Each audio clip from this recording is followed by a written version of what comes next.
Hello everyone, Shri Swami Samarth सर्वांना। वाटाण्याचा season चालू आहे आणि अगदी साधी सोपी आज आपण इथे वाटाण्याची उसळ बघणार आहे, ओला वाटाण्याची उसळ। चला तर मग खूप जास्त वेळ न घालवता रेसिपीला सुरुवात करूया। त्यासाठी कढई गरम करायला ठेवली, त्यामध्ये घातली अर्धा चमचा मोहरी।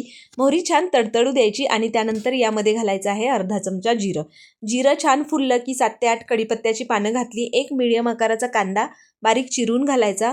कांदा मिनिटभर परतून झाला की यामध्ये आलं लसणाची पेस्ट घालून घेतली आहे आणि एक मीडियम आकाराचा टोमॅटो बारीक चिरून घातलेला आहे। चिमूटभर हिंग घालायचा, चवीपुरतं मीठ घातलंय, अर्धा चमचा हळद घातली, 1 चमचा काश्मीरी लाल तिखट घातलंय आणि यामध्ये मी 1 चमचा कांदा लसूण मसाला घातलाय।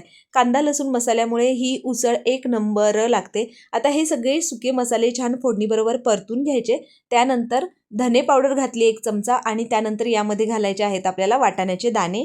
पाव वाटी पाणी घालून आपल्याला ही भाजी छान शिजवून घ्यायची आहे। तर इथे बघा भाजलेल्या शेंगदाण्याचा कूट घातलेला आहे। आता मीडियम हाय फ्लेमवर उकळी येऊ द्यायची आणि त्यानंतर गॅस मंद आचेवर करून 7 ते 8 मिनिटं झाकण ठेवून ही भाजी शिजवून घ्यायची। वाटाणा झटपट शिजला जातो, त्यामुळे तुम्ही सकाळच्या घाईत आरामात ही वाटाण्याची उसळ तयार करू शकता। अगदी साधी सोपी रेसिपी आहे। बेसिक मसाल्यांमध्ये ही वाटाण्याची उसळ एक नंबर होते। टिफिनला देण्यासाठी उत्तम पर्याय आहे। सकाळच्या घाईत तुम्ही आरामात टिफिनला देण्यासाठी ही भाजी तयार करू शकता।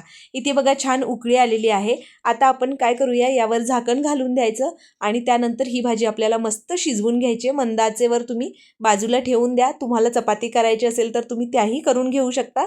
इथे बघा मस्त 8 मिनिटं मी ही भाजी गॅसवर मंद आचेवर छान शिजवून घेतली।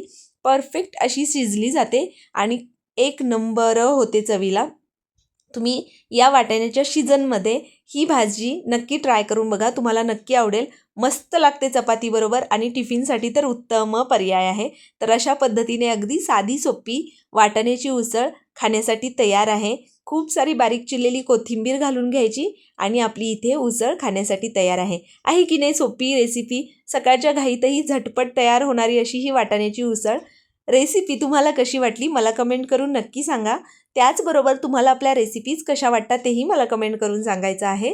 तुम्हाला जर आपल्या रेसिपीज आवडत असतील तर आपल्या आदिश्री रेसिपीज चॅनलला सबस्क्राईब करा। त्याचबरोबर बेल आयकॉन प्रेस करायला अजिबात विसरायचं नाही, जेणेकरून इथून पुढे येणाऱ्या अशाच नवनवीन आणि छान छान रेसिपीजच्या नोटिफिकेशन्स तुम्हाला मिळतील आणि त्या सगळ्या छान रेसिपी तुम्हाला ट्राय करून बघता येतील।